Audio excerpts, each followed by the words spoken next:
Bali. Pila ka na? Sobra kasi ang iba wala nang halos na damage lahat. Dumapa ang bahay namin. Dumapa talaga. Oh. Wala na, hindi ka na makapasok sa loob dahil nadapa talaga ang bahay.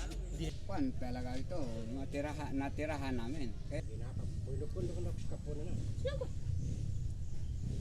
Irobit ito. Balik sa dati kahit konti lang.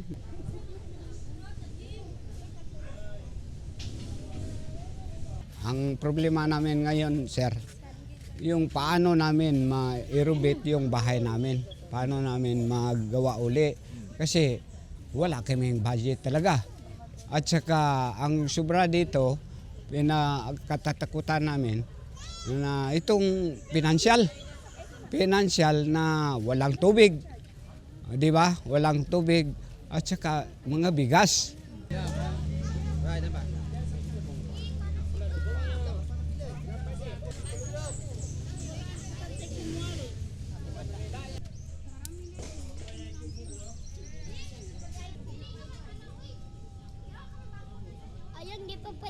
Kahit naman kunti na mga ayuda, wala rin kahit kunti. Walang nadating. Ewan ko lang kasi ang sabi nila, ang mga daanan ng mga karsada dito ay nasira-sira.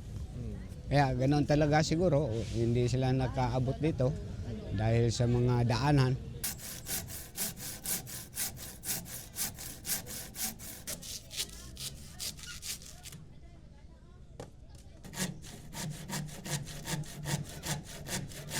Malungkot na tayo, wala na tayong bahay, kaya kung mayroong sana makatulong sa atin na mga mga gobyerno o di may mga mayaman na maawa sa atin, maisip nila, tutulungan natin itong mga kababayan natin dahil nawala silang mga matirahan na mga bahay.